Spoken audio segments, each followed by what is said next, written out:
സാരില്ലടാ, നീ എവിടെ പരിപാടി അവതരിപ്പിച്ചാലും ഇത് തന്നെയാണല്ലോ. എനിക്ക് എന്തിൻ്റെ കേടായിരുന്നു. എന്തായാലും സാരമില്ല, കോളായി. നമ്മൾ സാധാ ബ്രെഡും മുട്ടിയും തന്നെ അതൊന്ന് അടിപൊളിയാക്കിയിട്ട് കഴിക്കാമെന്ന് വെച്ചിരുന്നു. പക്ഷെ നടന്നിട്ടില്ല, അത് ഫ്ലോപ്പായി. സാരമില്ല, എന്തായാലും സാധനം കാര്യമായി, നമുക്ക് അത്രയേ വേണ്ടു. ഫ്ലോപ്പായാലും സാധനം കാര്യമായിരുന്നല്ലോ. അങ്ങനെ അതൊക്കെ കഴിഞ്ഞ് വൈകുന്നേരം നല്ല ചിക്കൻ്റെ ഒരു കറി, അത് മതി. അതിൻ്റെ ശരിക്കുള്ള പേരറിയില്ല, അതുകൊണ്ടാണ്. എൻ്റെ ഉമ്മാൻ്റെ റെസിപ്പിയാണ് കേട്ടോ ഇത്. ഞാൻ ഇതുവരെ ഒരു ചാനലിൽ ഈ റെസിപ്പി കണ്ടിട്ടില്ല. ഇത് ഉമ്മാൻ്റെ മാത്രം സ്പെഷ്യലാണെന്ന് തോന്നുന്നു. അതിൻ്റെ പുറം കഴിക്കാൻ നല്ല പത്തിരിയാണ് കേട്ടോ.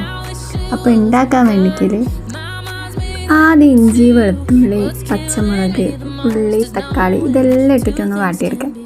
അതിലേക്ക് വാടി വരുന്ന സമയത്ത് നമ്മൾ കോൺഫ്ലവർ ഇല്ലേ, അതൊരു 2 സ്പൂൺ കലക്കിയിട്ട് ഇതിൻ്റെ അകത്തേക്ക് ഒഴിക്കുക. അതിനകത്ത് മസാലപ്പൊടികളെല്ലാം ചേർക്കണം കേട്ടോ. മെയിൻ സംഭവം നമ്മൾ കാശ്മീരി മുളക്, അതും കൂടി ഇട്ട ശേഷം നന്നായിട്ട് ഇത് എല്ലാം കൂടിയിട്ട് നല്ലൊരു മിശ്രിതമായി വരും. ആ സമയത്ത് നമ്മൾ ചിക്കൻ ഇട്ട് കൊടുക്കുക.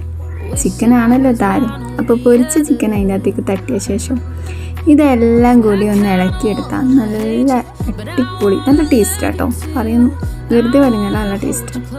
അപ്പോൾ ഇതിൻ്റെ മേലിലേക്ക് കുറച്ച് മല്ലിച്ചപ്പും കൂടെ ഇട്ട് കൊടുത്ത സംഭവം അടിപൊളി.